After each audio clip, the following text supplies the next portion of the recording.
In the golden era of 1980s comedy, one man stood out, not just for his size or his booming laugh, but for the immense heart behind every character he played. His name? John Candy. A gentle giant with impeccable timing, John Candy wasn't just funny, he was unforgettable. From his early days on Canadian television to his unforgettable Hollywood roles, Candy brought a unique mix of humor, vulnerability, and sincerity to the screen. Can I say something to all the people who thought I was a loser, Chuck? He made us laugh until we cried and sometimes just cry. But behind that affable smile and signature chuckle was a man quietly battling personal demons, health challenges, and the pressure of a fast-paced industry. His story is more than just one of success and entertainment, it's the story of a man who gave everything to his craft, his family, and his fans. In this documentary, we'll journey through John Candy's life, from his humble beginnings in Ontario to the comedic heights of planes, trains and automobiles, Uncle Buck, Cool Runnings and beyond. We'll explore the roles that made him a household name, and the struggles that shaped the man behind the laughter. This is the untold story of a comedy legend, a beloved friend, and a true original.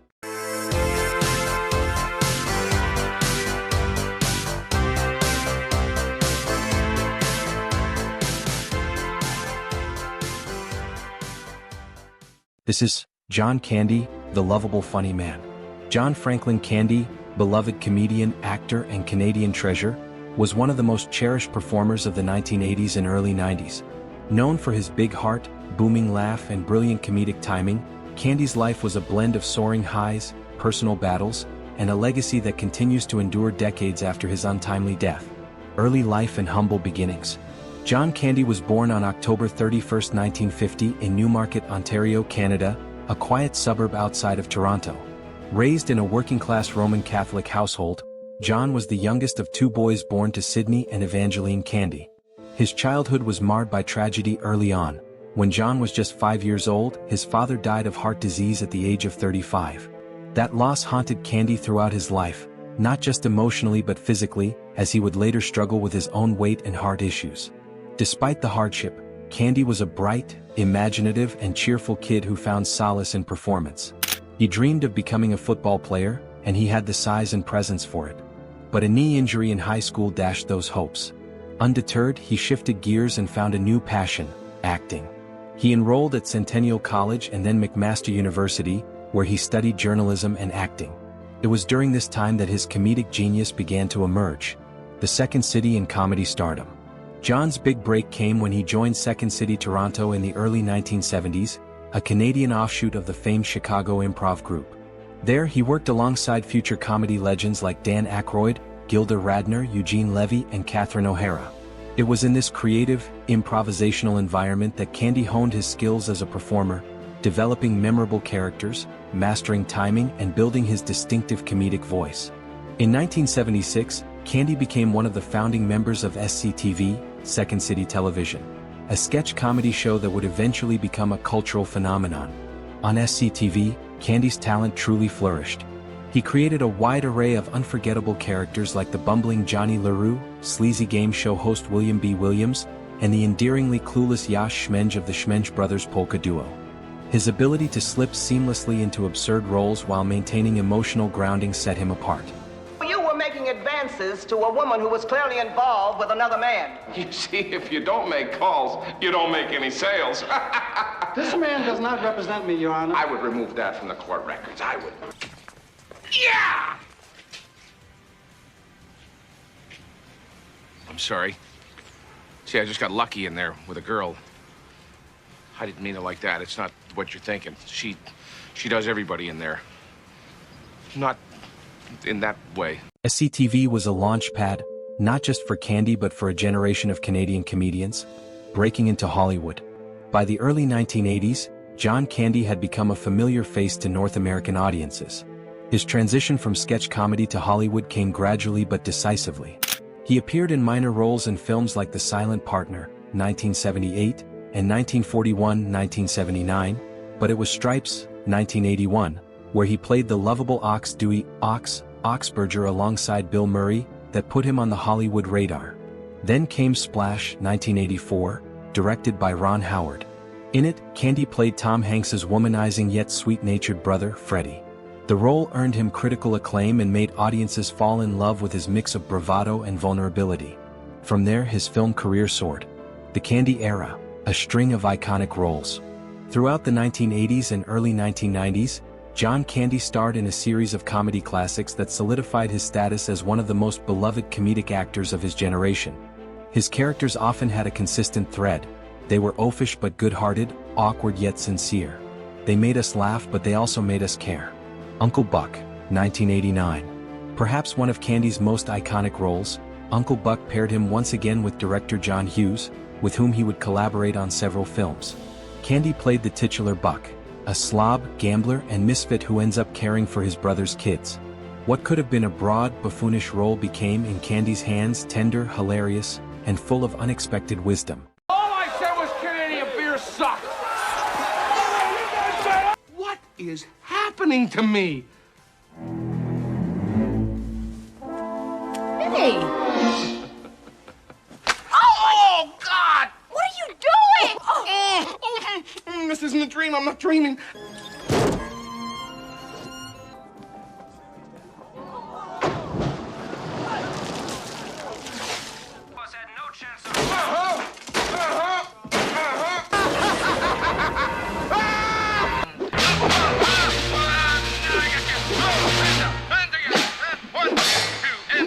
Prepare for an emergency landing. Give me a reading. Our Father who art in heaven, hallowed be thy name. Thy kingdom come, thy will be done. Stop that? The film was a hit and remains a staple of 1980s family cinema. Planes, Trains and Automobiles, 1987. Arguably Candy's greatest performance, Planes, Trains and Automobiles showcased his range as both a comedian and dramatic actor. Playing Del Griffith, an obnoxious but heartbreakingly lonely shower curtain ring salesman, Candy stole the show opposite Steve Martin. The film balanced outrageous humor with real pathos, and the final scenes, where Martin's character realizes Del is homeless and alone, hit hard thanks to Candy's subtle, moving performance. Cool Runnings, 1993.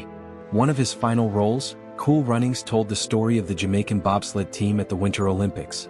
Candy played disgraced bobsledder Irving Blitzer, who coaches the team to glory. The movie was a surprise hit and introduced Candy to a new generation of fans. His role, wise, warm and gently comedic, embodied the very best of what John Candy stood for.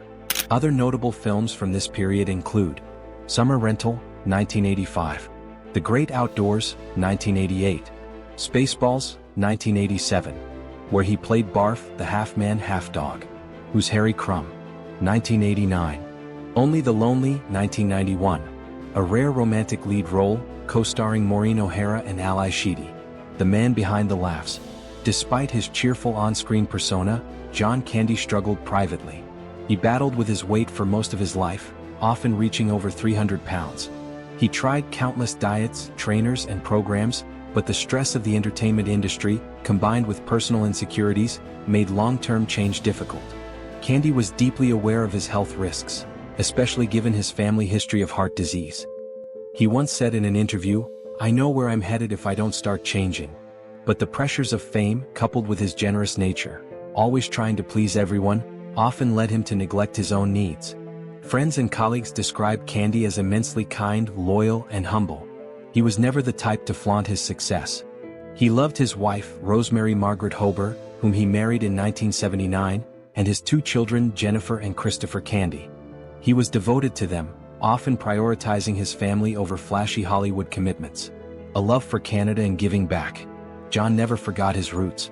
A proud Canadian, he owned part of the Toronto Argonauts football team and frequently championed Canadian talent. He often used his platform to support charities, emerging comedians, and causes close to his heart. Despite his fame, he remained approachable, friendly, and grounded. Final days and tragic end. In early 1994, John Candy was filming Wagons East in Durango, Mexico, a grueling shoot under difficult conditions. Candy was under immense stress, juggling multiple projects, and increasingly worried about his health. He was reportedly working long hours and experiencing bouts of exhaustion. On March 4, 1994, John Candy passed away in his sleep from a heart attack at the age of just 43. The news of his death sent shockwaves across Hollywood and devastated fans around the world. Tributes poured in from colleagues, friends, and admirers who remembered him not only for his work but for the warmth and decency he radiated in real life. Legacy, the laughs live on. Even decades after his passing, John Candy's work continues to resonate. His films are still watched and cherished by new generations. His children, Jennifer and Chris, have both gone into entertainment, continuing their father's legacy in their own ways. He is often cited as an inspiration by comedians and actors alike. Say goodnight, copper. Please, please, no. Ah! Don't kill me. Now, I know the police out there with their machine guns and helicopters, or we gonna get blown away. But that's all right, too, because we ready to die. No, we're not. Look, Your Highness, it's not that we're afraid. Far from it. It's just that we got this thing about death. It's not us. Afraid of a little bat. Ugh.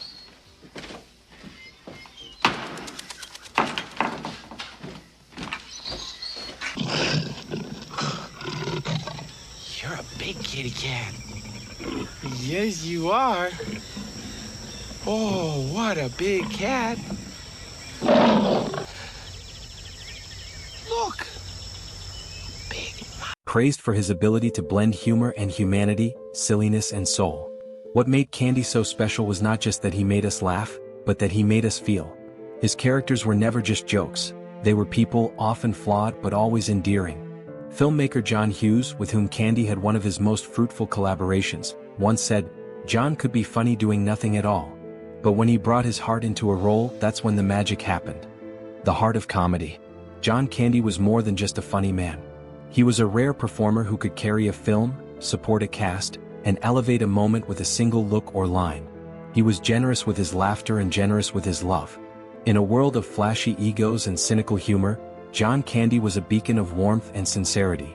He gave everything he had to every role, and even more to the people around him. His death was a loss not only to cinema but to the human spirit of comedy.